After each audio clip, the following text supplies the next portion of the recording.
చూస్తే ప్రధాన వార్తలు ఇక డీటెయిల్స్లోకి వెళ్దాం. విజయశాంతికి సంబంధించిన వార్త.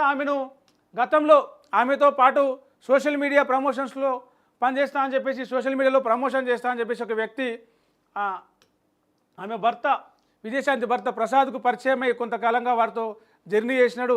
మరి సోషల్ మీడియాలో అనుకున్నంత ప్రమోషన్ చేయలేకపోయిండు, నీ వర్క్ మాకు నచ్చలేదు, మేము ఆశించిన అవుట్పుట్ రాలేదని చెప్పేసి ఆయనకు ఆ కాంట్రాక్ట్ ఇవ్వలేదు, దానికి సంబంధించిన చెల్లింపులు లావాదేవీలు కూడా ఏం చేయలేదని, మరి మా డబ్బులు నాకు ఇవ్వకపోతే చంపేస్తాను, అత్యంత కిరాతకంగా చంపేస్తాను, బజారుకి ఇచ్చి దారుణంగా చంపేస్తాను, అడిగినంత డబ్బులు ఇవ్వాల్సిందని చెప్పేసి ఆయన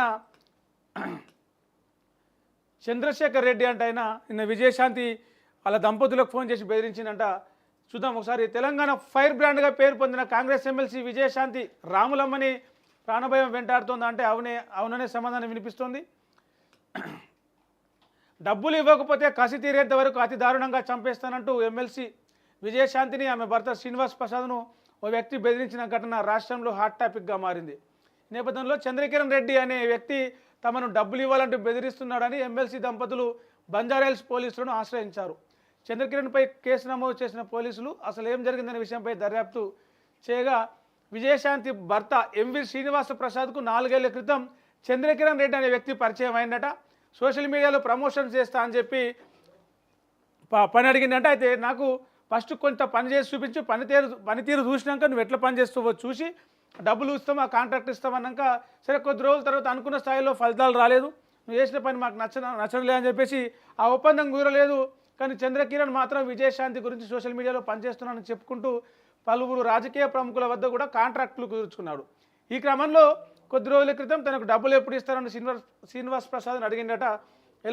ఎలాంటి ఒప్పందం లేకుండా, ఎలాంటి పని చేయకుండా డబ్బులు ఎట్లా అడుగుతావు, ఒకసారి ఇంటికి వచ్చి మాట్లాడాలని చెప్తే ఇంటికి రాలేదు, డబ్బులు ఇవ్వకపోతే మీ బతుకులు రోడ్డుకి ఈడుస్తా, కసి తీరే వరకు దారుణంగా చంపుతా అని చంద్రకిరణ్ రెడ్డి శ్రీనివాస్ ప్రసాద్కు మెసేజ్ పెట్టి బెదిరించిందట. దీనిపై వాళ్ళు పోలీస్ స్టేషన్లో ఫిర్యాదు చేశారు.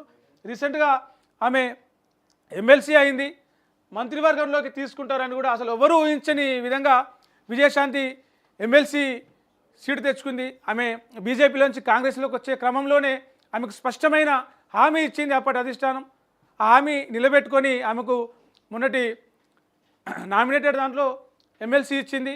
మంత్రివర్గంలో కూడా ఆమెను తీసుకుంటారనే చర్చ తీవ్రంగా జరుగుతుంది. క్యాబినెట్ విస్తరణలో విజయశాంతి పేరు ఖచ్చితంగా ఉంటుందని చెప్పేసి మరి ఈ క్రమంలో ఆమె ఒక అర్జున్ సన్ ఆఫ్ వైజయంతి అనే సినిమా కూడా నందమూరి హీరో కళ్యాణ్ రామ్తో కలిసి ఒక సినిమా కూడా రాబోతుంది. చాలా రోజుల తర్వాత సరిలేరు నీకెవరు సినిమాలో కనిపించింది, మళ్ళీ ఇప్పుడు అర్జున్ సన్ ఆఫ్ వైజయంతి సినిమాలో కనిపించబోతోంది. ఈ క్రమంలో అంటే ఇన్ని రోజుల వరకు సైలెంట్గా ఉన్న ఈ వ్యవహారం ఆమెకు మంత్రి పదవి రాబోతూ ఉంది, ఎమ్మెల్సీ అయింది, అండ్ ఒక పెద్ద సినిమా బయటికి రాబోతుంది. ఈ క్రమంలో ఆమె మీద బురద జల్లేందుకే ఆ చంద్రశేఖర్ రెడ్డి అనే వ్యక్తి ఇలాంటి ప్రయత్నాలు చేస్తూ ఉన్నాడు, ఇలాంటి కామెంట్లు చేస్తూ ఉన్నాడు అని చెప్పేసి వాళ్ళు వెళ్ళి నిన్న పోలీస్ స్టేషన్లో అయితే ఫిర్యాదు చేసినా మరి పోలీసు కేసు నమోదు చేసుకొని దర్యాప్తు చేస్తూ ఉన్నారు. దానికి సంబంధించి మరి వాళ్ళు ఏం తెలుస్తారు, ఆయన మీద చట్టపరంగా చర్యలు తీసుకుంటారా, అసలు అక్కడ ఏం జరిగింది అనేది కూడా ఇంకా డీటెయిల్స్ రావాల్సి ఉంది.